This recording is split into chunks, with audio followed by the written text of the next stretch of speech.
난 가슴이 작아서 처질 걱정은 없겠지? 과연 그럴까요? 만약 여러분들의 가슴이 크지 않다면 이 영상을 확인해 보시기 바랍니다. 성형 더보기.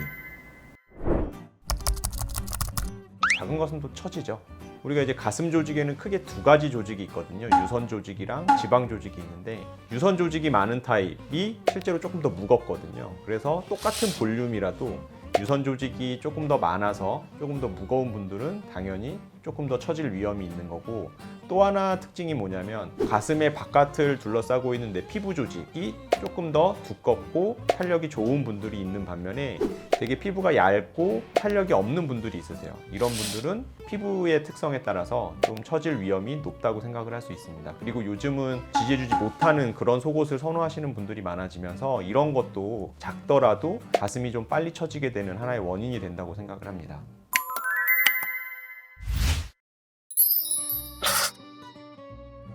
성형외과 내에서도 여러 가지 기준이 있을 수 있는데, 가장 대표적인 기준은 유두의 위치와 가슴 밑선의 위치의 상대적인 위치를 보고 우리가 이제 많이 처졌다, 좀 덜 처졌다 이렇게 표현을 하는 게 가장 일반적이라고 할 수 있고요. 가슴이 점점 처진다는 걸 생각할 때 유두의 위치가 가슴 밑선 정도까지 내려올 때 조금 처지기 시작했다, 그리고 밑선보다 더 많이 내려왔을 때, 그럴 때가 많이 처졌다, 이렇게 이해하시면 이 처짐의 정도를 이해하기 좋을 것 같습니다.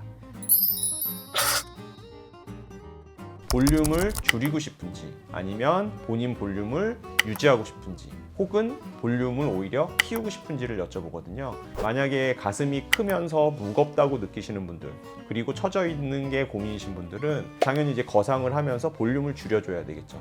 이런 수술을 보통 가슴 축소 수술이라고 얘기를 하고 있습니다.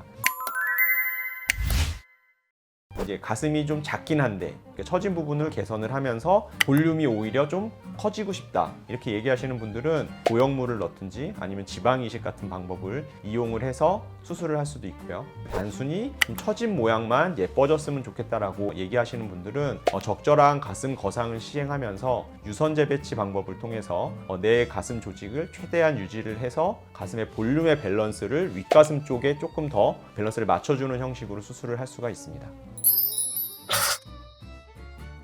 가슴 거상을 하더라도 볼륨을 전혀 줄이지 않고, 그러니까 잘라내거나 하는 거 전혀 없이 할 수도 있습니다. 그렇다 그러면 당연히 볼륨이 작아지진 않겠죠.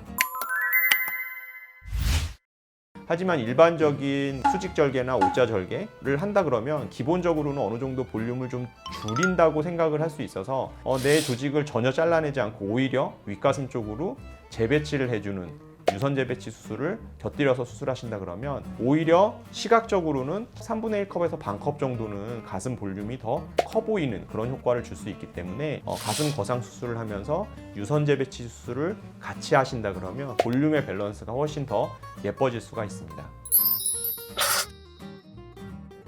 커가지고 축소하시는 분들보다 실제 이제 남겨지는 수술 후 결과의 가슴 크기도 절대 크기 자체가 좀 작기 때문에 아무래도 정면에서 조금은 더 잘 보인다는 특징은 있을 수 있습니다. 하지만 전체적으로 우리가 흉터만 생각해서 보면 큰 사람보다는 가슴이 작은 상태에서 처짐을 교정할 때 흉터 길이가 훨씬 일단 짧을 수가 있고요. 큰 가슴을 줄이면서 가슴 거상을 하는 것보다는 작은 가슴을 거상 수술해서 흉터가 훨씬 안 보일 가능성이 높다고 생각을 합니다. 성형 더보기. 정리해서 말씀드리자면 가슴이 작은데 가슴이 처진 것이 걱정이다, 하지만 흉터가 더 보이지 않을까 걱정이신 분들, 이런 걱정은 전혀 하지 않으셔도 괜찮습니다.